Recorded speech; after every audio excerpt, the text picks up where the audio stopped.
ബോറടി മാറ്റാൻ കാശ്മീരി പണ്ഡിറ്റുകളെ കൊലപ്പെടുത്തുക, ഒരു psycho killing strategy. ഈ ഒരു വിഷയത്തെ പറ്റിയാണ് ഇന്നത്തെ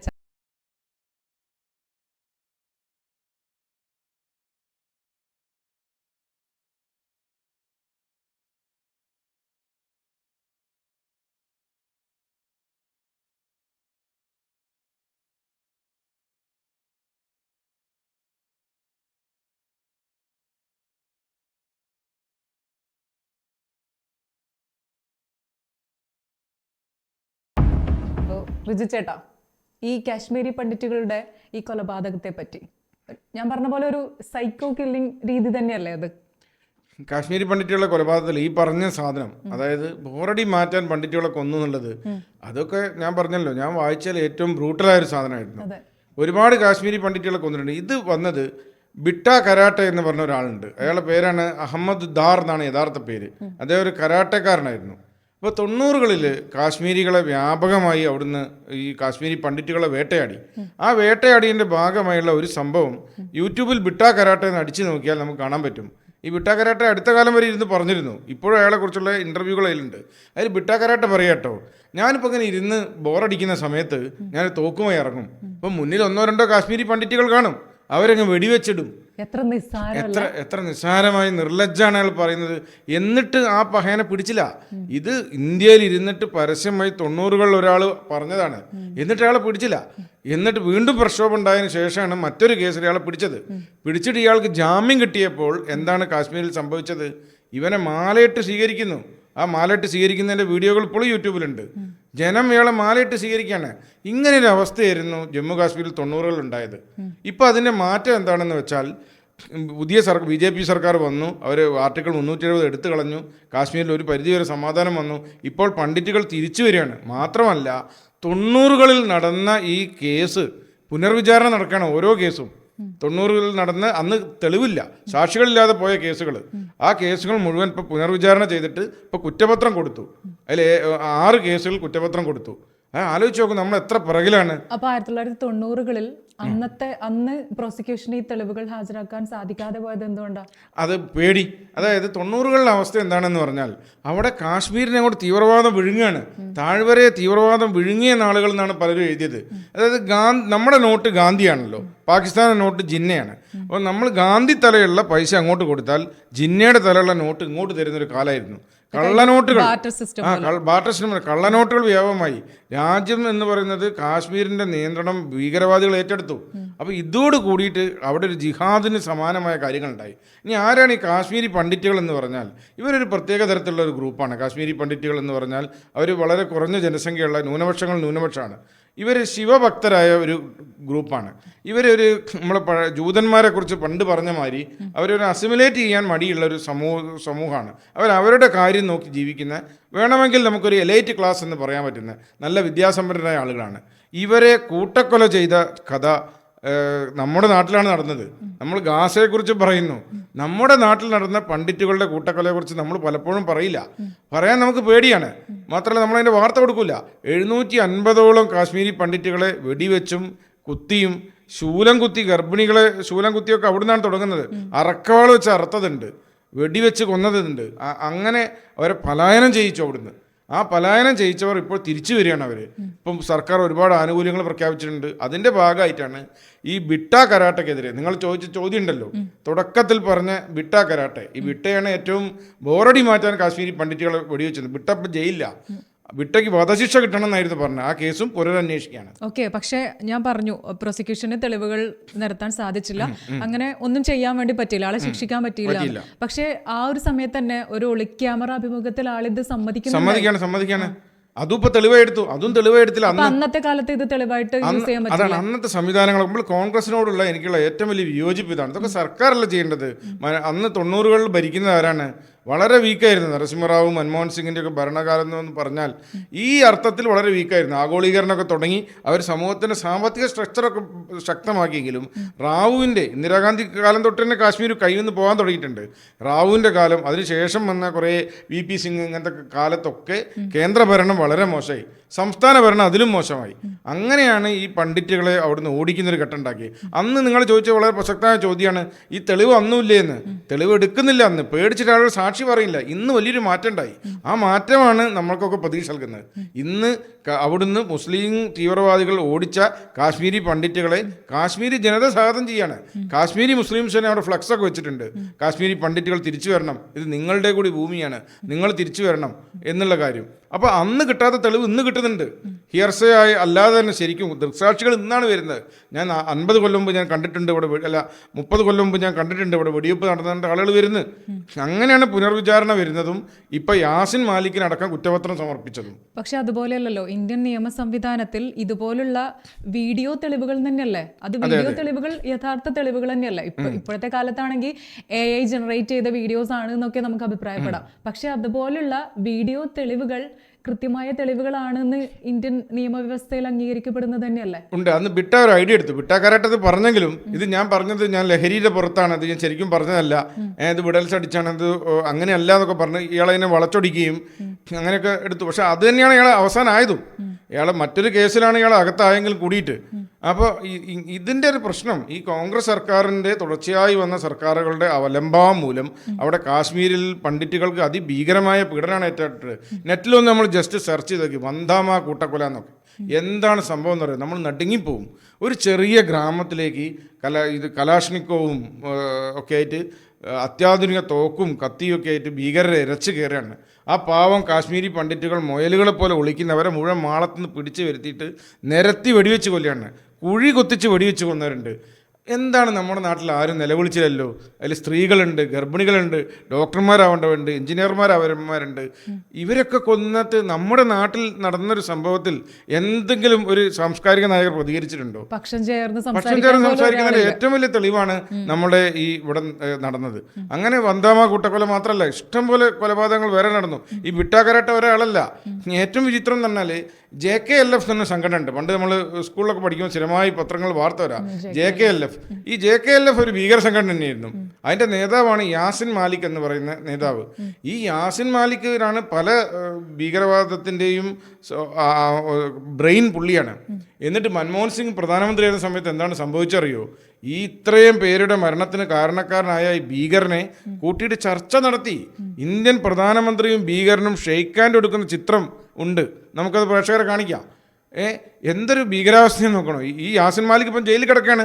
ഇപ്പം സരള ഭട്ട് എന്ന് പറയുന്ന സ്ത്രീയെ വെടിവെച്ച് കൊന്ന കേസിൽ യാസിൻ മാലിക്കിന് വീണ്ടും കുറ്റപത്രം കൊടുത്തിട്ടുണ്ട്. ഇപ്പോൾ ഒരാഴ്ച മുമ്പ്. ഈ സരള ഭട്ട് ആരായിരുന്നു വെച്ചാൽ അവിടുത്തെ ഒരു സർക്കാർ ഉദ്യോഗസ്ഥനാണ് സരള ഭട്ട്. അപ്പോൾ ഒരു ഘട്ടത്തിയപ്പോൾ എല്ലാം കൂടെ മാറി. ഈ ജിഹാദികളുടെ ഒരു സ്വഭാവമാണ് പറയുന്നത്. ഭീകരവാദം താഴ്വരെ ത്രസിച്ചപ്പോൾ അവരൊരു മുദ്രാവാക്യം അങ്ങോട്ട് വെച്ചു. അതായത് എന്താ വെച്ചാൽ നിങ്ങളുടെ സ്ത്രീകളുടെ ഇവിടെ ഉപേക്ഷിക്കുക, എന്നിട്ട് നിങ്ങൾ പോവുക. കാശ്മീരി പണ്ഡിറ്റുകൾ പറഞ്ഞ കാര്യമാണ്, സ്ത്രീകളെ അവർക്ക് വേണം, സ്ത്രീകളവിടെ ഉപേക്ഷിച്ച് പോയിക്കോളൂ. എന്നിട്ട് അപ്പോൾ കുറേ പേര് ഒരുപാട് പേർ പലായനം ചെയ്തു, ബാക്കിയുള്ളവർ പലായനം ചെയ്തില്ല. അങ്ങനെ പലായനം ചെയ്യാത്ത ഒരാളായിരുന്നു സരള ഭട്ട്. അവരൊരു സർക്കാർ ഉദ്യോഗസ്ഥയായിരുന്നു. അവരുടെ ചാരയാണെന്ന് പറഞ്ഞിട്ട് ഈ പറയുന്ന ടീം യാസിൻ മാലിക്കിൻ്റെ നിർദ്ദേശപ്രകാരം നടുറോട്ടിലിട്ടാണ് വെടിവെച്ച് വന്നത്. അങ്ങനെ എത്ര പേര്, രവി ടിക്കു എന്ന് പറഞ്ഞ ഒരാൾ അറക്കവാൾ കൊണ്ട് അറുത്തത്, വന്ധാമ കൂട്ടക്കൊല, അങ്ങനെ 750ഓളം പേരവർ കൊന്നു. പക്ഷെ നമ്മുടെ ഏറ്റവും വേദനാജനകമായ കാര്യം എന്താ വെച്ചാൽ എന്നിട്ടാണ് 50,000-ഓളം കാശ്മീരി പണ്ഡിറ്റുകൾ കാശ്മീരിൽ നിന്ന് ഓടേണ്ടി വന്നത്. പക്ഷേ ഏറ്റവും വേദനാജനകമായ കാര്യം നമ്മുടെ നാട്ടിൽ എന്താണ് സംഭവിക്കുന്നത്? ഇവരെക്കുറിച്ച് സംസാരിക്കാൻ നമുക്ക് പറ്റുന്നുണ്ടോ? ഇവരെക്കുറിച്ച് സംസാരിക്കാൻ നമുക്ക് പേടിയാണ്. ആരും ഇവരെക്കുറിച്ച് സംസാരിക്കുന്നില്ല. മാത്രമല്ല നമ്മൾ നേരത്തെ പറഞ്ഞ ഹമാസിൻ്റെ കാര്യത്തിൽ എന്ന പോലെ കൗണ്ടർ നരേറ്റീവുകൾ ഉണ്ടാക്കുകയാണ്. ഏറ്റവും വിഷമകരമായ കാര്യം എന്ന് പറഞ്ഞാൽ നമ്മളൊക്കെ സ്വതന്ത്ര ചിന്തകനാണെന്ന് കരുതുന്ന നമ്മുടെയൊക്കെ സുഹൃത്തായ മൈത്രേയൻ്റെ ഒരു വീഡിയോ ഒരാൾ എനിക്ക് അയച്ചെന്നതാണ്. അതിൽ മൈത്രേയൻ ഒരു പോഡ്കാസ്റ്റിൽ ഡിഫെൻഡ് ചെയ്യാണ്. ഈ കാശ്മീരി പണ്ഡിറ്റുകൾ എന്ന് പറഞ്ഞാൽ ജൂതന്മാരെ പോലെ പലിശയ്ക്ക് കൊടുക്കുന്നവരായിരുന്നു, അതുകൊണ്ട് അവർക്ക് ജനങ്ങൾക്ക് എതിർപ്പുണ്ടായിരുന്നു. ഒന്നാമത് അത് തന്നെ തെറ്റാണ്. ജൂതന്മാർ മൊത്തം പലിശ കൊടുക്കുന്ന ആളുകളായിരുന്നില്ല. കാശ്മീരി പണ്ഡിറ്റുകൾ അങ്ങനെ ആയിരുന്നില്ല. മണി ലെൻഡേഴ്സ് അവരിൽ ഉണ്ടായിരുന്നു. ഒരു വിഭാഗം മണി ലെൻഡേഴ്സ് ആയിരുന്നു. അവരൊരു സമൂഹത്തിലൊരു എലൈറ്റ് ക്ലാസ് ആയിരുന്നു, സ്വന്തം കാര്യം നോക്കി വാങ്ങുന്നത്.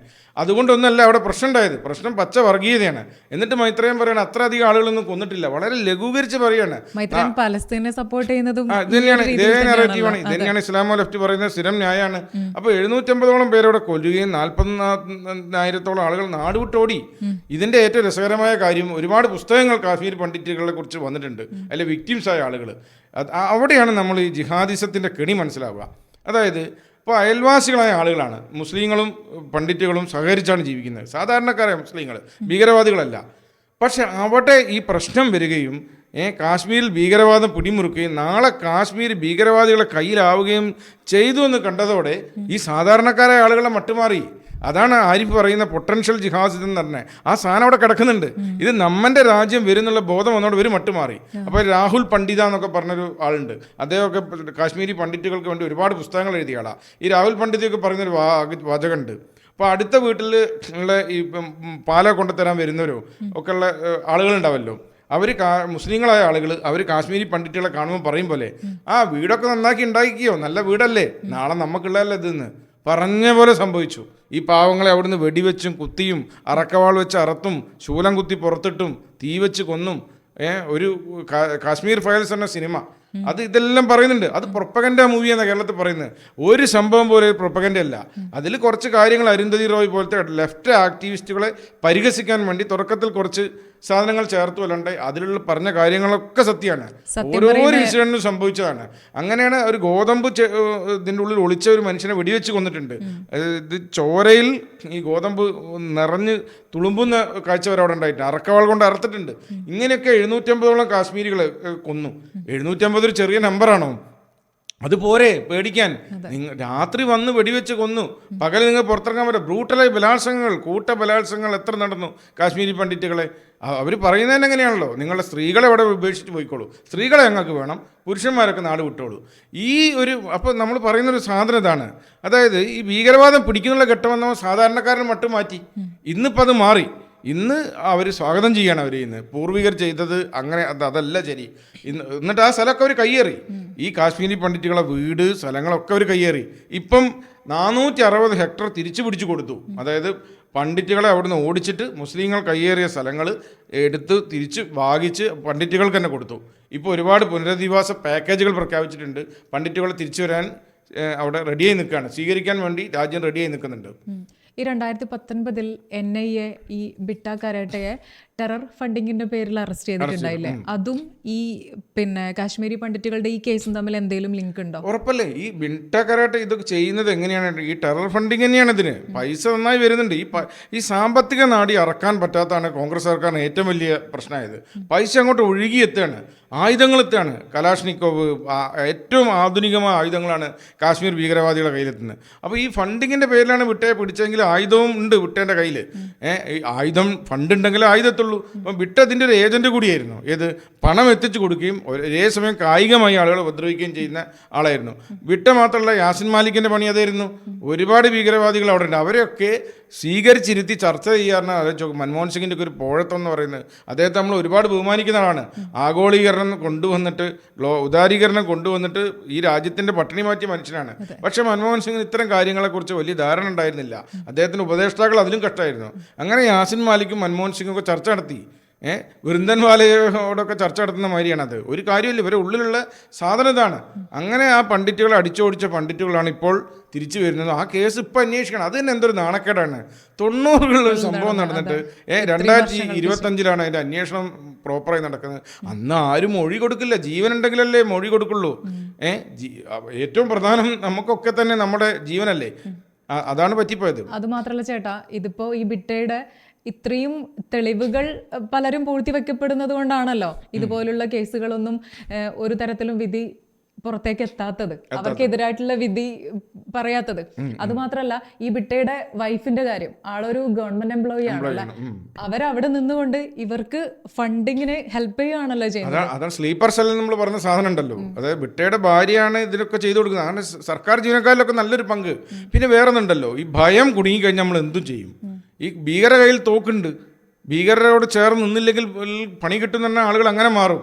അങ്ങനെ അന്നത്തെ സമാന്തര സർക്കാർ, കൺട്രി വിത്തിൻ ദ കൺട്രി, അതായിരുന്നു 90കളിൽ. അതാണ് കോൺഗ്രസ് സർക്കാരിൻ്റെ വലിയൊരു നാശം.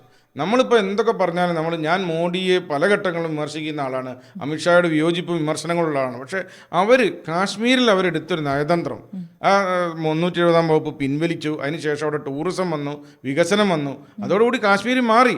ആളുകൾക്ക് മനസ്സിലായി ഹാർമണി, ആഗോളീകരണം വന്നു. കാശ്മീർ ഒരു തുരുത്തല്ല എന്ന്. കാശ്മീരിലേക്ക് മൂലധനം എത്തുന്നു, കാശ്മീരിലേക്ക്. അപ്പോൾ ആളുകൾക്ക് സന്തുഷ്ടിയായി. എന്നും തോക്കുള്ള കാലം. അന്ന് ആ ജനങ്ങളും കഷ്ടപ്പെടല്ലേ. കർഫ്യൂകളില്ലാത്ത ദിവസങ്ങൾ കാശ്മീർ ഉണ്ടായിരുന്നില്ല. നമ്മളൊക്കെ ആലോചിച്ചൊക്കെ 90 കിഡ്സ് എന്ന് പറയുന്നത് ഞങ്ങളൊക്കെ പത്രം വായിച്ചിരുന്നത് പിന്നെ എന്നും ഉണ്ടാവും. വരാമുള്ളയിൽ വെടിയേറ്റ് 3 മരണം. അനന്ത്നാഗിൽ പൊട്ടിത്തെറി 6 പേർ മരിച്ചു, CRPF ജവാൻ മരിച്ചു, ഭീകരരെ വെടിവെച്ചൊന്നു, പൂഞ്ചിൽ അക്രമം. ഇത് കേൾക്കാത്ത ദിവസങ്ങളില്ലായിരുന്നില്ല. ഇന്ന് കാശ്മീർ എത്ര ശാന്തമായി. ഭൂമിയിലെ സ്വർഗം എന്ന് പറയുന്ന കാശ്മീരിൽ ആ സ്വർഗമായി നിൽക്കാൻ പറ്റുന്ന ഒരു ജനതയ്ക്ക് കഴിയും. ആ ജനതയെ തല്ലിപ്പിക്കുന്നത് മതമാണ്. ഇതും നമ്മൾ നേരത്തെ ഹമാസിന്റെ കാര്യം പറഞ്ഞ പോണം, മതപരമായ ചിന്തയിൽ നിന്നാണ് ഈ സാധനം ഉണ്ടാകുന്നത്. ഈ പണ്ഡിറ്റുകളോട് വിദ്വേഷം വരാൻ, പ്രത്യേകിച്ച് മൈത്രേനൊക്കെ ഇത്രയും തരംതാണ പ്രസ്താവന നടത്തരുതെന്നുള്ള അഭിപ്രായക്കാരാണ് ഞാൻ.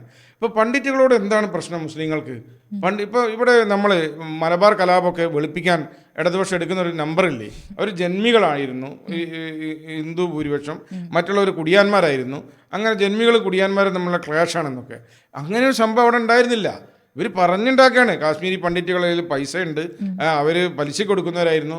ഇനി പൈസ ഉണ്ടെന്ന് വെച്ചാൽ ഒരാളെ കൊല്ലാൻ പറ്റുമോ? അവർ എത്നിക്കലായാലും കോൺഫ്ലിക്റ്റ് ഉണ്ടായിരുന്നില്ല അവിടെ.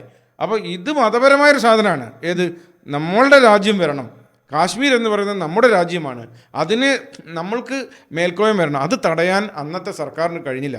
അങ്ങനെ ബിട്ടാ കരാട്ടന്മാരും യാസിൻ മാലിക്കുമാരും ഒക്കെ അഴിഞ്ഞാടിയ കാശ്മീരിനെ ഇന്ന് നമ്മൾ സത്യത്തിൽ തിരിച്ചു പിടിച്ചിരിക്കുകയാണെന്നാണ് പറയാൻ പറ്റുക. അപ്പോൾ ഈ ഒരു ഗവൺമെന്റ് ഇതിനു വേണ്ടി നല്ല കാര്യങ്ങളാണ് ചെയ്തത് എന്നാണോ ചേട്ടൻ പറഞ്ഞു? അതെ, ഇപ്പം ചെയ്യുന്ന നല്ല കാര്യം തന്നെ തീർച്ചയായും. ഒരുപാട് ക്ഷേമ പദ്ധതികൾ വരുന്നുണ്ട്. അതിന് മുമ്പ് ഞാൻ ഈ പറഞ്ഞ പോലെ മുദ്രാവാക്യം ഒന്ന് വായിച്ചു തരാം. റളീവ് ധളീവ് യാ ഖലീവ് എന്ന ഉറുദുവിൽ എല്ലായിടത്തും എഴുതി വെക്കും. അതിൻ്റെ അർത്ഥം എന്താ അറിയോ? അതൊന്ന് ഞാൻ വായിക്കാം. കാശ്മീരി ഭാഷയിലുള്ള ഈ പ്രയോഗം പണ്ഡിറ്റുകളെ ലക്ഷ്യമിട്ടുള്ള അന്ത്യശാസനമായിരുന്നു. റളീവ് എന്നാൽ ഇസ്ലാം മതത്തിലേക്ക് മാറുക. ഒന്നുകിൽ നിങ്ങൾക്ക് ഇസ്ലാം മതത്തിലേക്ക് മാറാം, ഞങ്ങളോടൊപ്പം ചേരുക എന്നാണ് അതിൻ്റെ അർത്ഥം. ധളീവ് എന്നാൽ ഇവിടെ നിന്ന് ഓടിപ്പോവുക, അല്ലെ വിട്ടോ, വഴി വിട്ടോ, ഇവിടുന്ന് കണ്ടുപോരുത്. ഗലീവ് എന്നാൽ മരിക്കുക. ഒന്നുകിൽ ഇസ്ലാമിലേക്ക് നിങ്ങൾക്ക് വരാം, അല്ലെങ്കിൽ നമുക്ക് മതം മാറി ഞങ്ങളെ കൂടെ കൂടാം, അല്ലെങ്കിൽ ഇവിടുന്ന് ഓടിപ്പോവാം, അല്ലെങ്കിലോ മരിക്കാം. ഇത് വ്യാപകമായി പള്ളികൾക്ക് മുമ്പിലൊക്കെ എഴുതി വെക്കുകയാണ്. അപ്പോൾ ഇത് കാണുന്ന ഒരു മനുഷ്യൻ രാവിലെ റോഡിലൂടെ ഇറങ്ങുകയാണ്, ഈ പള്ളികളിലൂടെ ഉച്ചഭാഷനോട് പറയാണ്, നിങ്ങളുടെ സ്ത്രീകളെ വെട്ടിച്ച് പോയിക്കോളൂ എന്ന് പറയാണ്, ബോർഡ് എഴുതി വെക്കാണ്. ഒരേ സമയത്ത് പള്ളികളിൽ നിന്നൊക്കെ ഈ ആക്രാന്തം പോലെ ഈ ഭീഷണി വരികയാണ്. ആളുകൾ കൂട്ടപലായനത്തിലാവില്ലേ, കൊന്നു കാണിച്ചു കൊടുക്കുകയാണ്, മനുഷ്യനെ വെടിവെച്ചിടുകയാണ്. അപ്പോൾ ഇതൊന്നും നിയന്ത്രിക്കാൻ അവർക്ക് കഴിഞ്ഞില്ല, പണ്ഡിറ്റുകളുടെ പരസ്യമായ കൂട്ടക്കൊലയൊക്കെ. അപ്പോൾ ഇതിന് ചരിത്രം ഇപ്പോഴാണ് പരിഹാരം നൽകുന്നത്. അപ്പോൾ 1 ലക്ഷം വരെ കാശ്മീരി പണ്ഡിറ്റുകൾ ആ നാട്ടിൽ നിന്ന് പോയി എന്നുള്ള കാര്യങ്ങൾ ഒരുപാട് പേര് പറയുന്നുണ്ട്. എന്നിട്ട് കുറേ കാലം അവർ ജമ്മുവിൽ അഭയാർത്ഥികളെ, അത് നോക്കൂ, ഇവിടെയാണ് നമ്മൾ ആ ഇരട്ടത്താപ്പ് കാണുന്നത്.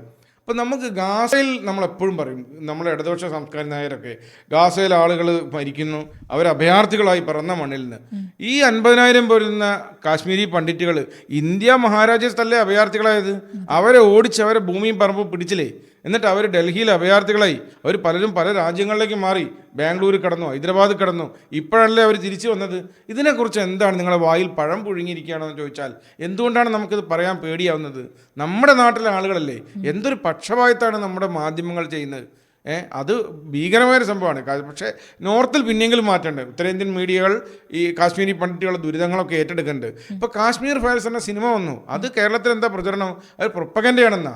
അതിൽ ഒരു വരി പോലും പ്രൊപ്പഗൻഡല്ല. ഞാൻ വെല്ലുവിളിക്കുന്നു, ഏതെങ്കിലും ഒരു കാര്യം അതിൽ പ്രൊപ്പഗൻഡയാണെന്ന് തെളിയിക്കാൻ. വന്താമ കൂട്ടക്കൊലയിൽ കാണിച്ചിട്ടുണ്ട്, തിരിഞ്ഞിന്ന് വെടിവെച്ച കഥകളുണ്ട്, ബലാത്സംഗം ചെയ്ത സംഭവം കാണിച്ചിട്ടുണ്ട്. റളീവ് ഖലീവ് യാ ധളീവ് എന്നുള്ള കുപ്രസിദ്ധമായ മുദ്രാവാക്യം, ഇസ്ലാമിലേക്ക് മാറുക, കൺവേർട്ട് ഓർ കിൽ എന്നുള്ള സാധനമാണ് പറയുന്നത്. വരിക, അത് തന്നെയാണ് വാര്യംകുന്നനും പറഞ്ഞത്, നമ്മളെ കൂട്ടത്തിലെ പോരുക. ഇതൊക്കെ ഒരു സാധനമാണ്. വാര്യംകുന്നനായാലും ഹമാസ് ആയാലും കാശ്മീരിലെ JKLF ആയാലും ഹിസ്ബുൾ മുജാഹിദിനായാലും ഒക്കെ ഒരു സാധനമേ ഉള്ളൂ. അതാണ് നമ്മൾ പറയുന്നത്, ആ വൈറസിനെയാണ് നിങ്ങൾ തലച്ചോറിന് എടുത്തു കളയേണ്ടതെന്ന്. അല്ലാണ്ട് കാശ്മീരി പണ്ഡിറ്റുകളോട് വ്യക്തിപരമായി ഇവർക്കൊന്നും ഉണ്ടായിട്ടല്ല. അപ്പോൾ അന്നൊന്നും ഇതിൽ ഒരു അന്വേഷണം നടന്നില്ല, സാക്ഷിമൊഴികളില്ല. ഇത് ഇപ്പം ഈ BJP സർക്കാർ വന്നു, ഈ 307 വകുപ്പ് റദ്ദാക്കി. അതിനുശേഷം വന്ന ഗവർണറുണ്ട് മനോജ് സിൻഹ, അയാളാണ് ഇതൊക്കെ ഉത്തരവിട്ട്, ലഫ്റ്റനന്റ് ഗവർണർ, ഈ പുനരന്വേഷണം. അങ്ങനെ സുപ്രീം കോടതി ചോദിക്കുകയും ചെയ്തു, ഇത്രയും കൊല്ലത്തിന് ശേഷം എവിടുന്നാണ് തെളിവ് കിട്ടുകയെന്ന്. അപ്പം സാക്ഷിമൊഴികൾ അന്ന് മടിച്ചവരാളുകൾ ഇന്ന് വരും, അവരുടെ തലമുറ ഉണ്ട്, ഡിജിറ്റൽ എവിഡൻസ് ഉണ്ട്, ഫോറൻസിക് എവിഡൻസ് ഉണ്ട്. നേരത്തെ നിങ്ങൾ പറഞ്ഞ യൂട്യൂബ് എവിഡൻസ് ഉണ്ടല്ലോ, ഡിലീറ്റ് ചെയ്താൽ അത് അവിടെ ഉണ്ടാവും. അങ്ങനെ ഫോറൻസിക് എവിഡൻസുകൾ ശാസ്ത്രീയമായി ഇത് തെളിയിക്കാൻ പറ്റുമെന്നാണ് പറഞ്ഞത്. അപ്പോൾ അങ്ങനെ വരുമ്പോൾ ഇപ്പോൾ ചേട്ടൻ പറഞ്ഞു, ആ സിനിമ പുറത്ത് വന്നതിൻ്റെ അടിസ്ഥാനത്തിലാണ് ഇപ്പോൾ ഇത് പുനഃപരിശോധിക്കാനായിട്ട് കോടതി പറഞ്ഞിട്ടുള്ളത് എന്ന്. അപ്പൊ അങ്ങനെ ഒരു സിനിമ പുറത്തിറങ്ങിയിട്ടില്ലെങ്കിൽ ഇതവിടെ മൂടി വെക്കപ്പെടുമായിരുന്നു. സിനിമ പുറത്തിറങ്ങിയതിന്റെ ഭാഗമായിട്ടല്ല, സിനിമ പുറത്തിറങ്ങി ഒരു ഇതിന്റെ സർക്കാർ മാറി. ഇതൊക്കെ സർക്കാരുകളുടെ ആറ്റിറ്റ്യൂഡാണല്ലോ. ഇതിൽ ഞാൻ കാര്യമായി അപ്രീഷിയേറ്റ് ചെയ്യുന്ന മോഡിയും അമിത്ഷായും തന്നെയാണ്. അവരുടെ ഒരു BJPയുടെ ഒരു ക്യാമ്പയിൻ തന്നെയായിരുന്നു ഇത്. കാശ്മീരി പണ്ഡിറ്റുകളെ തിരിച്ചു കൊണ്ടുവരും എന്നുള്ളത് അവരൊരു തെരഞ്ഞെടുപ്പ് വാഗ്ദാനം കൂടിയായിരുന്നു. അത് BJP പാലിക്കരുത്. അതോടൊപ്പം മറ്റൊരു കാര്യം പറയാൻ വിട്ടുപോയി. ഇവര് എന്തുകൊണ്ടാണ് ഈ ഭയം എന്ന് പറയുന്നത്? നിങ്ങൾ നേരത്തെ ചോദിച്ചല്ലോ എന്താണ് സാക്ഷി പറയാത്തതെന്ന്. ജഡ്ജിയെ വെടിവെച്ച് കൊല്ലും. അതായത് ഒരു പറഞ്ഞുതരാം, 1900 JKLF സ്ഥാപകനായ മഖ്മൂൽ ഭട്ടിന്റെ വിചാരണ നടത്തിയത് സെഷൻസ് കോടതി ജഡ്ജിയായ ഗഞ്ചു എന്ന് പറഞ്ഞ ഒരാളായിരുന്നു. അമർചന്ദ് എന്നൊരു പോലീസ് കോൺസ്റ്റബിളിനെ കൊലപ്പെടുത്തിയ കേസിൽ മഖ്ബൂൽ ഭട്ടിന് ഇയാൾ വധശിക്ഷ വിധിച്ചു ജഡ്ജി. അപ്പൊ എന്താ ചെയ്തത്? ഈ ജഡ്ജിയെ വെടിവെച്ച് വന്നു. JKLFന്റെ ആളുകൾ, ഭീകരവാദികൾ. ഇവിടെ പോലീസുകാരനെ തട്ടുന്നു, ജഡ്ജിയെ തട്ടുന്നു. പിന്നെ എങ്ങനെയാണെന്ന് ആർക്കാണ് ധൈര്യം വരിക? ജഡ്ജിക്ക് പോലും രക്ഷയില്ലാത്തൊരു കാശ്മീർ നമുക്ക് സങ്കല്പിക്കാൻ പറ്റും. ഇന്ന് നമുക്ക് തിരിഞ്ഞു നോക്കുമ്പോൾ നാണക്കേട് തോന്നില്ലേ? നമ്മുടെ ഇന്ത്യയിൽ ഒരു കൺട്രിക്കുള്ളിൽ വേറൊരു ഭീകരവാദികൾ നിയന്ത്രിക്കുന്ന രാജ്യം. ഒരു വിധി പറയാൻ പറ്റില്ല, പേടിച്ചിട്ട് ജഡ്ജിമാർ വിധി മാറ്റി വെക്കുന്നു. ഈ ഒരു അവസ്ഥയായിരുന്നു അവിടെ. അപ്പോൾ അല്ലാതെ നമ്മളിപ്പം ചിന്തിച്ചാൽ നമുക്ക് 90കൾ നടന്നൊരു സംഭവത്തിന് ഇപ്പോൾ നിങ്ങൾ അന്വേഷിച്ചാൽ എന്ത് കിട്ടും എന്ന് ചോദിക്കും. സുപ്രീം കോടതിയെ ചോദിച്ചിട്ടുണ്ട്. പക്ഷേ സർക്കാർ പറഞ്ഞത് കിട്ടും എന്നാണ് പറഞ്ഞത്. സത്യം പറഞ്ഞാൽ നാണക്കേട് തന്നെയല്ലേ? സ്വമേധയാ പിന്നെ കുറ്റം ചെയ്തതായിട്ട് സമ്മതിച്ചു എന്ന് പറയുന്ന ഒരു കുറ്റവാളിയാണ് അറസ്റ്റ് ചെയ്യാനായിട്ടും ശിക്ഷിക്കാനായിട്ടും ആരും തയ്യാറാവാത്തത്. ഒരു കുറ്റവാളിയെ മാത്രമല്ലോ, ഈ ബിട്ടാ കരാട്ടയെ മാത്രമല്ല. ബിട്ടാ കരാട്ട ജയിലിലാണ്, അയാൾക്കെതിരെ പുതിയ കേസ് കൊടുത്തു. യാസിൻ മാലിക് ജയിലിലാണ്, അയാൾക്കെതിരെ പുതിയ കേസ് കൊടുത്തു. ഈ സരള ഭട്ടിൻ്റെ കൊലപാതകം, ജഡ്ജിയുടെ കൊലപാതകം, ടിക്കുവിൻ്റെ കൊലപാതകം, അങ്ങനെ വന്ദാമ കൂട്ടക്കൊല, അങ്ങനെയുള്ള ഓരോ സാധനങ്ങളും വീണ്ടും അന്വേഷിക്കുകയാണ്. ഇത് ആദ്യം അന്വേഷണം ഒന്നുമില്ല. 10-75 കേസുകൾ തുടർച്ചയായി റീഓപ്പൺ ചെയ്തിട്ടുണ്ട്. അതിൻ്റെ ഒന്ന് മാത്രമാണ് ഈ പറയുന്ന ബിട്ടാ കരാട്ടയുടെ സാധനം. അപ്പോൾ അത് എൻ്റെ ഓരോന്നിനും കുറ്റപത്രം കൊടുത്തുകൊണ്ടിരിക്കുകയാണ്. അപ്പോൾ അന്നത്തെ തെളിവുകൾ പലതും തേഞ്ഞു മാഞ്ഞു പോയി. എന്നാലും ബാക്കി തെളിവുകൾ ഉണ്ട്, സംസാരിക്കാൻ തെളിവുകളുണ്ട്. പിന്നെ മാത്രമല്ല ജനങ്ങളുടെ ആറ്റിറ്റ്യൂഡ് മാറി. അന്ന് പേടിച്ചിട്ട് വരാത്ത ആളുകൾ, രണ്ടാമത്തത് ഈ മുസ്ലിങ്ങളിൽ തന്നെ നല്ലൊരു വിഭാഗം ഇന്ന് ഭീകരതയ്ക്കെതിരാണ്. അതിനും കാരണം എന്താണ്? കാശ്മീർ ഓപ്പണായി. നമുക്ക് കാശ്മീരിൻ്റെ 370-ാം വകുപ്പ് എടുത്തു കളഞ്ഞതോട് കൂടിയിട്ട് കാശ്മീരിൽ ഇപ്പോൾ എത്ര സിനിമകൾ ഷൂട്ട് ചെയ്യുന്ന അറിയോ? അവിടെ ആഗോളീകരണം വരുന്നു, ഉദാരീകരണം വരുന്നു, കമ്പനികൾ വരുന്നു, ആളുകളെ ജനങ്ങളെ കലരുന്നു, സന്തോഷം വരുന്നു. ആ സന്തോഷം വരുമ്പോൾ മനുഷ്യൻ എപ്പോഴും ഭീകരതയ്ക്കെതിരായിരിക്കും. അപ്പോൾ ഇതുകൊണ്ടാണ് ഈ ഏത് ഭീകരവാദികളും സന്തോഷത്തിനെതിരായിരിക്കണം. അവർക്ക് കമ്മ്യൂണിസ്റ്റുകാർ കണ്ടിട്ടില്ലേ മനുഷ്യർ? അവർ പൊതുവെ മനുഷ്യർ സന്തോഷിക്കുന്ന അത്ര പിടുത്തല്ല. ഈ പിണറായി വിജയൻ്റെ ഒക്കെ ഒരു ബോഡി ലാംഗ്വേജ് കണ്ടില്ലേ? സന്തോഷം തീരെ ഇഷ്ടമല്ല, ചിരിക്കില്ല. എന്തോ ഒരു ഏത് സമയം സദാ അർഷസിനുള്ള മാതിരി ഉണ്ടല്ലോ, മൂലക്കുരുവിൻ്റെ അസുഖമുള്ള മാതിരി മുഖം വെച്ചിരിക്കുന്ന കുറേ ആളുകളുണ്ട്. അവർക്ക് സന്തോഷം ഇഷ്ടമല്ല. സന്തോഷം ശരിക്കും ഭീകരവാദത്തിനും തീവ്രവാദത്തിനും ഒക്കെ എതിരായിരിക്കും. അത് ഈ കാര്യത്തിൽ വളരെ വ്യക്തമാണ്. കാശ്മീരിൻ്റെ കാര്യത്തിൽ കാശ്മീരിനെ ഭയങ്കരമായിട്ട് മാറ്റിക്കളഞ്ഞു. അതുകൊണ്ട് ആളുകൾ ഇപ്പോൾ എന്ത് ചെയ്യുന്നു? സത്യം പറയാൻ തയ്യാറാണ്. ഇനി കേട്ട തെളിവുകളുണ്ട്. മുമ്പ് ഉണ്ടായിരുന്ന ഒരു കൊലപാതകത്തിൻ്റെ അടുത്ത തലമുറ സാക്ഷി കൊടുക്കുന്നുണ്ട്. ഇത് എൻ്റെ അച്ഛൻ എന്നോട് പറഞ്ഞിരുന്നു, അല്ല അന്നത്തെ പത്രങ്ങളിലുണ്ട്. പക്ഷെ അതുപോലുള്ള സാക്ഷിമൊഴികൾ നമുക്ക് അതൊരു പിന്നെ എന്താ പറയുക, അവർക്കെതിരായിട്ടുള്ള ഒരു ആയുധമായിട്ട് യൂസ് ചെയ്യാൻ പറ്റുമോ? അല്ല, അതൊക്കെ കോടതിയിൽ വന്നിട്ടുണ്ട്. അതായത് സർക്കംസ്റ്റാൻഷ്യൽ എവിഡൻസ് ആയിട്ട് ഒക്കെ കൊടുത്തിട്ടുണ്ട്. പത്ര റിപ്പോർട്ട് കൊടുത്തിട്ടുണ്ട്, കാര്യങ്ങൾ കൊടുത്തിട്ടുണ്ട്. അത് തെളിയിക്കാൻ വലിയ ബുദ്ധിമുട്ട് തന്നെയാണ്. എന്നാലും രണ്ടും കൽപ്പിച്ച് തന്നെ നിൽക്കുകയാണ്. അതായത് വേറെ ചില കാര്യങ്ങളൊക്കെ ദൃക്സാക്ഷികൾ വന്നിട്ടുണ്ട്. അപ്പോൾ ഇവർ ആൾക്കൂട്ടത്തിലിട്ടല്ലേ ഫയർ ചെയ്യുന്നത്? രഹസ്യമായിട്ട് വെടിവെച്ച് കൊന്നൊരു സംഭവമാണെങ്കിൽ സാക്ഷികളില്ലാതെ വന്ദാമ കൂട്ടക്കൊലൊക്കെ പറഞ്ഞാൽ 10,000 പേരുള്ള ഗ്രാമീണരുടെ മുമ്പിലിട്ടിട്ടാണ് 23 പേരെ ടകടകടാന്ന് കൊല്ലുന്നത്. അപ്പോൾ അതിലൊരാളെങ്കിലും ജീവിച്ചിരിക്കൂലേ? 90-ലല്ലേ കഴിഞ്ഞത്, ഒരു നൂറ്റാണ്ടൊന്നും കഴിഞ്ഞിട്ടില്ലല്ലോ. അവർ വന്നു, അവർ മൊഴി തന്നു, സാഹചര്യ തെളിവുണ്ട്.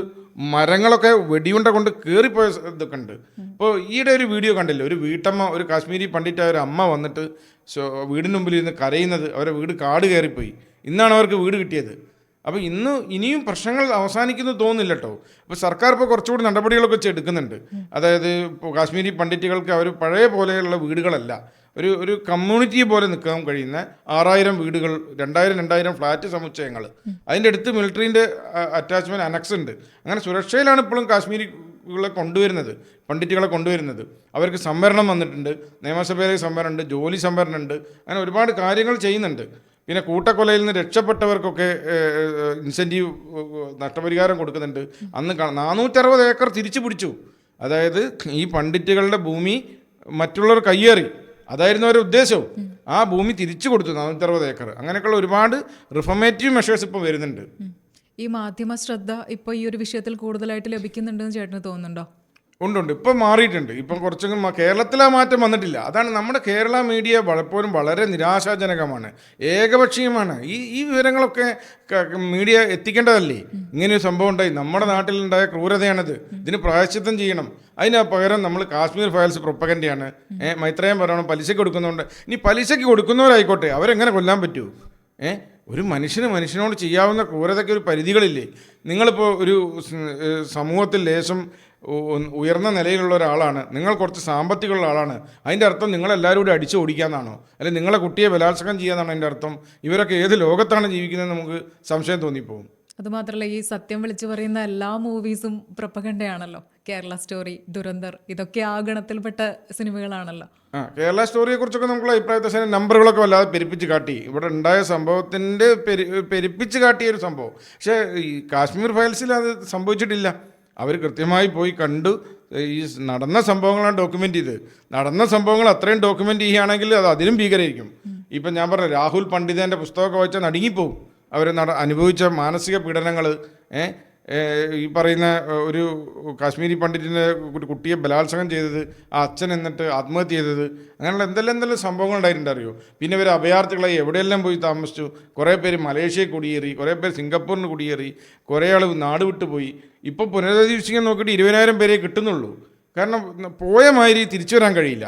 നിങ്ങളിപ്പോൾ ബാംഗ്ലൂർ സെറ്റിലായാൽ അവിടെ മകൻ കല്യാണം കഴിച്ചാൽ അവിടെ ആയിരിക്കും. പിന്നെ നിങ്ങളെ പേര് അതായി. പിന്നെ കാശ്മീരി പണ്ഡിറ്റാണ് അവിടുന്ന് ഓടിക്കാൻ എളുപ്പമാണ്, തിരിച്ചു കൊണ്ടുവരാൻ ഭയങ്കര ബുദ്ധിമുട്ടാണ്. അപ്പോൾ അങ്ങനെയുള്ള പരിപാടിയാണ് ഇപ്പോൾ അവിടെ നടക്കുന്നത്. 370-ാം വകുപ്പ് റദ്ദാക്കിയതാണ് ഇതിൻ്റെ ഏറ്റവും അടിസ്ഥാനമായി സംഭവിച്ചത്. പണ്ഡിറ്റുകളുടെ കാര്യത്തിൽ അവർക്ക് ഗുണം ചെയ്ത ഒരുപാട് കാര്യങ്ങൾ ചെയ്തത് മോദി അമിത്ഷാ സർക്കാരാണ്. അപ്പോൾ ഇതിൽ കുറച്ച് കാര്യങ്ങൾ ഞാൻ വായിക്കാം. പുതുതായി സർക്കാർ ചെയ്യുന്ന കാര്യങ്ങൾ, അതായത് 370-ാം വകുപ്പ് റദ്ദാക്കിയതിന് ശേഷം കാശ്മീരി പണ്ഡിറ്റുകളെ താഴ്വരയിലേക്ക് മടക്കി കൊണ്ടുവരാൻ വലിയ തോതിലുള്ള പ്രവർത്തനങ്ങളാണ് നടക്കുന്നത്. ഇത് സർക്കാരിൻ്റെ വെബ്സൈറ്റിലുള്ള കേട്ടോ. പ്രധാനമന്ത്രിയുടെ പ്രത്യേക തൊഴിൽദാന പാക്കേജാണ് ഇതിൽ പ്രധാനം.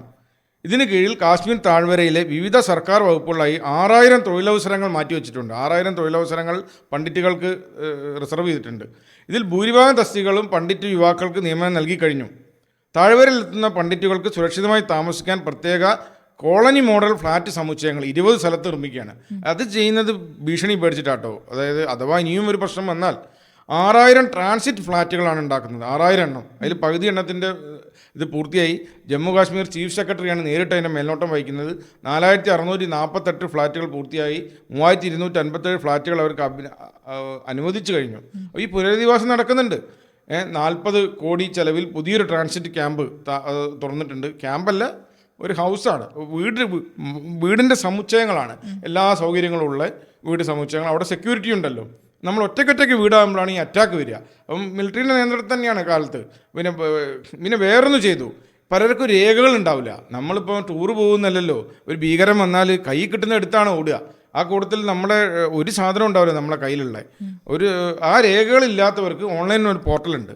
നിങ്ങൾ കാശ്മീരി പണ്ഡിറ്റാണെന്ന് സർട്ടിഫൈ ചെയ്താൽ നിങ്ങൾക്ക് രേഖകളൊക്കെ സർക്കാർ കൊടുക്കും. നമുക്ക് അടിയാധാരങ്ങളൊന്നും വേണ്ട. ഈ ഭൂമി എൻ്റേതാണ് സ്ഥാപിക്കാൻ നിങ്ങളുടെ കയ്യിൽ ഒന്നും ഉണ്ടാവില്ല. അപ്പോൾ അങ്ങനെ അതിലൂടെ പരാതി നൽകി കയ്യേറിയ ഭൂമി തിരിച്ചു പിടിക്കാം. 400. ഇപ്പോൾ അതുപോലെ തന്നെ വേറെ കുറേ കാർഡുകളുണ്ട്. മൈഗ്രൻ്റ് റേഷൻ കാർഡ്, ദേശീയ ഭക്ഷ്യസുരക്ഷാ നിയമ ഡാറ്റാബേസുമായിട്ട് ബന്ധപ്പെടുത്തി അവർക്ക് റേഷൻ കൊടുത്തിട്ടുണ്ട്. അങ്ങനത്തെ ഒരുപാട് പദ്ധതികൾ. പിന്നെ പുതിയതായിട്ട് കാശ്മീരിൽ പാലായനം ചെയ്ത പണ്ഡിറ്റ് സമൂഹത്തിൽ നിന്നുള്ള 2 അംഗങ്ങളെ, ഒരാൾ വനിതയായിരിക്കണം, അയാളെ നിയമസഭയിലേക്ക് നോമിനേറ്റ് ചെയ്യണം. ഇങ്ങനെയൊക്കെയുള്ള ഒരുപാട് കാര്യങ്ങൾ ചെയ്തിട്ടാണ് ഈ കാശ്മീർ പണ്ഡിറ്റുകളെ പുനരധിവാസം ചെയ്യുന്നത്. എന്തായാലും 90കളിൽ നടന്ന വലിയൊരു ക്രൂരതയ്ക്ക് വർഷങ്ങൾക്ക് ശേഷം നമ്മൾ പ്രായശ്ചിത്തം ചെയ്യുന്നു. ഇതെന്തുകൊണ്ടാണ് വാർത്തയാവാത്തതെന്നാണ് എൻ്റെ ചോദ്യം.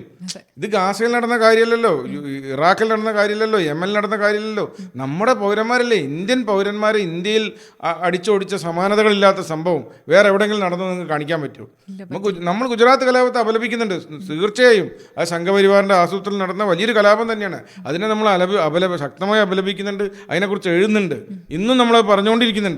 പറഞ്ഞതിൻ്റെ വിഷം കൂട്ടുന്നില്ല എന്നേ ഉള്ളൂ. അത് സമാധാനമായി ഇപ്പോൾ ഗുജറാത്ത് ഒരുവിധം ജീവിക്കുന്നു, അത് സന്തോഷമുണ്ട്. പക്ഷേ ഇവരിപ്പോഴും അങ്ങനെ ആയിട്ടില്ല. അവിടെ എത്തിക്കാനാണ് സർക്കാർ ചെയ്യുന്നത്. അപ്പോൾ ഈ കുറ്റപത്രങ്ങൾ കൊടുക്കുന്നതും ഇതൊക്കെ വാർത്തയാവേണ്ടതല്ലേ? ഇതൊക്കെ പൊതുസമൂഹം ചർച്ച ചെയ്യേണ്ടതല്ലേ? ഇങ്ങനെയും നടന്നു എന്ന് പറയുന്നത് നമ്മൾ എന്തിനാണിത്? അത് വിഷം കുത്തിവെക്കാനല്ല, അങ്ങനെ ഇനി ഒരിക്കലും നടക്കാതിരിക്കാനാണ്. നമ്മൾ എല്ലായ്പ്പോഴും പറയുന്ന മതമാണ് വിഷം എന്നുള്ള സാധനം. ഇവിടെ പണ്ഡിറ്റുകൾ സംഭവിച്ച മതവിഷത്തിൻ്റെ ഇരകളാണ് അവർ ആരോടെങ്കിലും എന്തിനേലും പോയിട്ടുണ്ടോ? ഒരു കാര്യത്തിന് അവർ പോയില്ല. അവരെന്തുകൊണ്ട് അവർക്ക് ഇങ്ങനെ വന്നു? അപ്പോൾ അതിൻ്റെ അർത്ഥം നമ്മൾ രക്തം തിളച്ച് നമ്മളൊരു സമുദായത്തിനെതിരെ വാളെടുക്കണം, ജാഗ്രത പാലിക്കണം എന്നല്ലല്ലോ. ഇങ്ങനെ വരാതിരിക്കാൻ നമ്മൾ ചെയ്യേണ്ട ഡീറാഡിക്കലൈസേഷൻ പ്രോഗ്രാം, മതം എന്ന് പറയുന്ന വിഷയത്തെ മനുഷ്യൻ്റെ മസ്തിഷ്കത്തിൽ നിന്ന് എടുത്തു കളയാനുള്ള എന്തെല്ലാം പദ്ധതികളുണ്ടോ അത് ചെയ്യുക, അതിനെ പ്രോത്സാഹിപ്പിക്കുക എന്നാണ് നമ്മൾ ചെയ്യാനുള്ളത്. ഈ മോദി ഭരണത്തിനെ ഇത്രയേറെ വിമർശിക്കുന്ന ഭരണപക്ഷവും പ്രതിപക്ഷവും ഒന്നും എന്തുകൊണ്ടാണ് ഇപ്പോൾ കാശ്മീരി പണ്ഡിറ്റുകളുടെ കാര്യം തന്നെ പറഞ്ഞു, അവരുടെ ജീവിത നിലവാരം ഇപ്പോൾ നല്ല രീതിയിലാണല്ലോ പോകുന്നത്. അവർക്ക് ചേട്ടൻ ഇപ്പോൾ വായിച്ചു തന്നല്ലോ ഇതൊക്കെയാണ് ഗവൺമെൻറ് അവർക്ക് വേണ്ടി ചെയ്യുന്നതെന്ന്. അപ്പോൾ അതിനെപ്പറ്റി ഒന്നും ഒരു വാക്കുപോലും പരാമർശിക്കാത്തത് എന്തുകൊണ്ടാണെന്നാ ചേട്ടൻ? അത് ഇപ്പം ഈ ഒരു രാഹുൽ ഗാന്ധിയും സോണിയാഗാന്ധിയും ഒക്കെ ഇടയ്ക്കിടയ്ക്ക് ഒരു പ്രസ്താവനയൊക്കെ നടത്താറുണ്ട്, പ്രിയങ്ക ഗാന്ധിയൊക്കെ. കാരണം ഈ മോട്ടിലാൽ നെഹ്റുവിൻ്റെ അച്ഛൻ കാശ്മീരി പണ്ഡിറ്റാണെന്നും ഇവർ കാശ്മീരി പണ്ഡിറ്റുകളുടെ പരമ്പരയാണെന്നും എന്നിട്ട് പോലും ഈ പ്രശ്നത്തിൽ കൃത്യമായി ഇടപെട്ടിട്ടില്ല എന്നൊക്കെ പരാതികളുണ്ട്. പക്ഷെ എന്നാലും ഇവർ ഇടയ്ക്ക് പ്രസ്താവനകളൊക്കെ നടത്താറുണ്ട്. പക്ഷേ എന്താ വെച്ചാൽ കാശ്മീരി പണ്ഡിറ്റുകൾ ന്യൂനപക്ഷമാണ്, അവർക്ക് വലിയ വോട്ടില്ല. ഇവിടെ ജൂതന് വോട്ടുണ്ടെങ്കിൽ നമ്മുടെ നാട്ടുകാർ മുഴുവൻ ജൂതന് ഒപ്പായിരിക്കും. ജൂതൻ മൈക്രോ ന്യൂനപക്ഷമായതുകൊണ്ടാണ് നിങ്ങൾ ജൂതനെ വിമർശിക്കുന്നത്. നിങ്ങൾക്ക് ഇസ്ലാമിനെ വിമർശിക്കാൻ ധൈര്യം വരാത്തത് ഇസ്ലാം പ്രഡോമിനൻ്റ് ന്യൂനപക്ഷമായിട്ടാണ്. കേരളത്തിൽ ആര് ജയിക്കണം ആര് തോൽക്കണം തീരുമാനിക്കുന്നത് ഇസ്ലാമിക ആളുകളുടെ വോട്ടായതുകൊണ്ടാണ് നിങ്ങൾക്ക് അവരെ പേടി. അതുകൊണ്ടാണ് ഇവിടുത്തെ ചർച്ചയാവാത്തത്. കാശ്മീർ പണ്ഡിറ്റുകളെ കാര്യം പറഞ്ഞാൽ നമ്മളപ്പോൾ സംഘികളാണ്. ഇത് ഒരു വൃത്തികെട്ട ലോജിക്കാണ്. ഇതൊരിക്കലും നമ്മൾ ഫോളോ ചെയ്യാൻ പാടില്ലാത്ത, കേരളത്തിലെ മാധ്യമങ്ങൾ ഒരിക്കലും ചെയ്യാൻ പാടില്ല. കേരളത്തിലെ മാധ്യമപ്രവർത്തകർ എന്ന് പറഞ്ഞാൽ നിഷ്പക്ഷരായി നിൽക്കേണ്ട ആളുകളല്ലേ. അവരൊരു ഭാഗത്തേക്ക് ചായുന്നത് മാത്രമല്ല തമസ്കരിക്കുക കൂടി ചെയ്യുന്നു. ഇങ്ങനെ സംഭവം ഉണ്ടായിട്ടില്ല. നെഗറ്റീവ് നെറേറ്റീവ് വരികയാണ്. ഇപ്പോൾ ജൂത കൂട്ടക്കൊല കെട്ടുകഥയെന്ന് പറയുന്നവരൊക്കെയല്ലേ ഹോളോകോസ്റ്റ്, അതുപോലെ പണ്ഡിറ്റുകൾ അങ്ങനെയൊന്നും ഉപദ്രവിച്ചിട്ടില്ല. അവർ വെറുതെ ടൂറ് പോയതാണുള്ള രീതിയിലുള്ള വ്യാഖ്യാനങ്ങൾ സ്വതന്ത്ര ചിന്തകർ എന്ന് പറയുന്നവർ പോലും ഉയർത്തുമ്പോഴാണ് നമുക്ക് ഇങ്ങനെ ഇരുന്ന് ഡിഫെൻഡ് ചെയ്യേണ്ട അവസ്ഥ. അതൊരു ഗതികേട് തന്നെയാണ്. ഒരു രാജ്യത്തിലെ പൗരന്മാരെ അടിച്ചോടിച്ചിട്ട് അതിനെതിരെ ഭാഷ്യം ചമയ്ക്കുന്ന ആളുകൾ എന്ന് പറഞ്ഞാൽ അത് ഭീകരത തന്നെയാണ്. അത് അപ്പോൾ ഈ കാശ്മീരി പണ്ഡിറ്റുകളെ സപ്പോർട്ട് ചെയ്ത് അവർക്ക് വേണ്ടി സംസാരിച്ചാൽ സംഘിച്ചാപ്പ കിട്ടും എന്ന് പറയുന്നത് ആ ഒരു ഭയത്തിന്റെ പുറത്താണോ ആരും സപ്പോർട്ട് ചെയ്യാത്തത്? കേരളത്തിൽ അതിന് ഒരു സംശയം വേണ്ട. കേരളത്തിലൊരു സംശയം വേണ്ട. കേരളത്തിൽ അതുകൊണ്ടാണ്, അല്ലെ KEൻ്റെ ഒക്കെ വായിൽ പഴന്തിരിക്കുകയാണോ ഒരു പ്രസ്താവന സുനിൽ പി ഇളയുടെ അല്ലേ, എന്തെല്ലാം ആളുകളുണ്ട്. അവരാര് പുക്കാസ കിക്കാസ ഇടതുപക്ഷത്തിനൊരു ഒപ്പുതൊഴിലാളികൾ തന്നെ ഉണ്ട്. ഒരു സ്ഥിരമായി ടൈപ്പ് ചെയ്ത് വെച്ചിരിക്കുകയാണ്, അടിയിൽ വിഷയം എഴുതി ചേർത്താൽ മതി എന്നാണ് ഞങ്ങളൊക്കെ തമാശ പറയാറുള്ളത്. അപ്പോൾ ഇവരാരും എന്തുകൊണ്ടാണ് അങ്ങനെ പറയാത്തത്? അതൊരു യാഥാർത്ഥ്യമല്ലേ? കാശ്മീരി പണ്ഡിറ്റുകളൊരു യാഥാർത്ഥ്യമല്ലേ? അവർക്ക് വോട്ട് നോക്കിയിട്ടാണ് നിൽക്കുക. വോട്ടിൻ്റെ തന്നെയാണ് ബേസ്. അത് പറഞ്ഞാൽ ഈ വോട്ട് പോകുന്ന ഭയന്നിട്ടാണ്. ഇപ്പോൾ എന്തിനാണ് ഇറാൻ അവർ പിന്തുണയ്ക്കുന്നത്? ഇറാനൊപ്പമാണ് കേരളത്തിലെ കമ്മ്യൂണിസ്റ്റ് പാർട്ടി. ഇറാനിൽ ഇരുട്ടി വെളുക്കും മുമ്പ് ലക്ഷക്കണക്കിന് കമ്മ്യൂണിസ്റ്റുകാരെ കൂട്ടക്കൊല ചെയ്ത് അവിടുന്ന് ആയത്തുള്ള ഖൊമേനി അവിടുന്ന് വരുന്ന സമയത്ത് ഇവിടെ ഒരു കാലത്ത് ഒരു കൈകോർത്തായിരുന്നു സമരം. ഖൊമേനിൻ്റെ ആളുകളും കമ്മ്യൂണിസ്റ്റുകാരും. ടുഡേ പാർട്ടി എന്നൊരു പാർട്ടി ഉണ്ടായിരുന്നു. ആ ടുഡേ പാർട്ടീൻ്റെ ഒക്കെ അന്ത്യം കുറിച്ച് ഖൊമേനി അധികാരത്തിൽ കയറി. ലോകത്തെവിടെയും ഇസ്ലാമിസ്റ്റുകൾ അധികാരത്തിൽ കയറിയാൽ ആദ്യം ഉരുണ്ട തലകളൊന്ന് കമ്മ്യൂണിസ്റ്റുകാരതാ. ആദ്യം പോവുക. അവർക്ക് എത്തിസ്റ്റുകളോടൊക്കെ പിന്നേ ഉള്ളൂ. കാരണം എന്താ വെച്ചാൽ എത്തിസ്റ്റുകൾ ഒരു സായുധ മിലിറ്റന്റ് ഗ്രൂപ്പല്ല, മറ്റൊരു കയ്യിൽ ആയുധമുണ്ട്. അപ്പോൾ ഖൊമേനി ഇവരെ കൂട്ടിപ്പിടിച്ചു. അധികാരം കിട്ടിയോടുകൂടി ഖൊമേനി ഒരൊറ്റ തിരിച്ചില്ല. കമ്മ്യൂണിസ്റ്റുകാരെ പുക കണ്ടിട്ടില്ല, ജയിലിലിട്ട് നരകിപ്പിച്ചാൽ കൊന്നത്. 2 ചോദ്യം, നീ വിശ്വാസിയാണോ അല്ലേ? വിശ്വാസി അല്ലാന്ന് പറഞ്ഞാൽ അപ്പം വെടിയുണ്ട. അങ്ങനെ കമ്മ്യൂണിസ്റ്റ് പാർട്ടീനെ തകർത്ത് കളഞ്ഞു ഖൊമേനി. ആ ഖൊമേനിയുടെ അനുയായി ഖമനേയി മരിച്ചപ്പോൾ ഇവിടെ സഖാക്കളാണ് തുള്ളുന്നത്. സ്വരാജ് പറയുന്നത് അവർ എന്ത് ചെയ്താലും തെറ്റല്ലാനുള്ള രീതിയിലൊക്കെയാണ്. ഇങ്ങനെയുള്ള ഒരു അവസ്ഥയാണ് കേരളത്തിൽ സംഭവിക്കുന്നത്. ഒരു വൃത്തികെട്ട രാഷ്ട്രീയം എന്നേ ഇതിനെ പറയാം. അത് മനുഷ്യന് വേണ്ടിയല്ല. നമ്മളെ സംബന്ധിച്ച് സ്വതന്ത്രചിന്തകരായ നമ്മളെ സംബന്ധിച്ച് ലോകത്തെവിടെയും മനുഷ്യൻ മരിക്കുമ്പോൾ നമ്മളെ കണ്ണു നിറയും. ഗാസയിലെ കുട്ടികൾ മരിച്ചുള്ള വാർത്തകൾ നമ്മളെ കണ്ണു നിറയും. ഗുജറാത്തിൽ ശൂലം കുത്തി നിൽക്കുമ്പോൾ നമുക്ക് വിഷമം വരും. അതുപോലെ തന്നെ കാശ്മീരിലെ പണ്ഡിറ്റുകൾ മരിച്ചു എന്ന് പറയുമ്പോൾ നമുക്ക് വിഷമം വരും. അവർ തിരിച്ചു വരുന്ന പറയുമ്പോൾ സന്തോഷം വരും. അതാണ് മാനവികത. നിങ്ങളുടെ മതം നോക്കി നിങ്ങളുടെ ജാതി നോക്കി മാത്രമേ നിങ്ങളെ കണ്ണ് നിറയൂ പറയുന്നത് പച്ച വർഗീയതയാണ്. അതാണ് കേരളത്തിൽ നടക്കുന്നത്. എന്നിട്ട് നമ്മൾ പ്രബുദ്ധ കേരളം എന്നൊരു പേരും ചാർത്തും. അതാണ് സംഭവിക്കുന്നത്. പക്ഷേ ഇനിയിപ്പോൾ കാശ്മീരി പണ്ഡിറ്റുകളെ സപ്പോർട്ട് ചെയ്ത് ചേട്ടൻ ഇപ്പോൾ സംസാരിച്ചപ്പോൾ ചേട്ടനും സംഘിച്ചാപ്പ ചാർത്തപ്പെട്ടേക്കാം. ഞാനീ പറയാൻ കാരണം കഴിഞ്ഞ ഇതിൽ നമ്മൾ സംസാരിച്ചല്ലോ. അപ്പോൾ വന്ന ഒരു കമന്റാണ്, ചേട്ടന്റെ മുഖം കണ്ടാൽ മനസ്സിലാവുന്നു എന്തോ അടിച്ച് ഫിറ്റ് ആയിട്ടാണ് സംസാരിക്കുന്നത്. അല്ല, അതെന്താ ഈ ആശയത്തെ നേരിടാനുള്ള കഴിവില്ല. നമ്മൾ പറയുന്ന വസ്തുതപരം. ഇപ്പോൾ വന്ധാമ കൂട്ടക്കൊലയെ കുറിച്ച് ഞാൻ പറയാണ്. 23 വരെ കൊന്നു.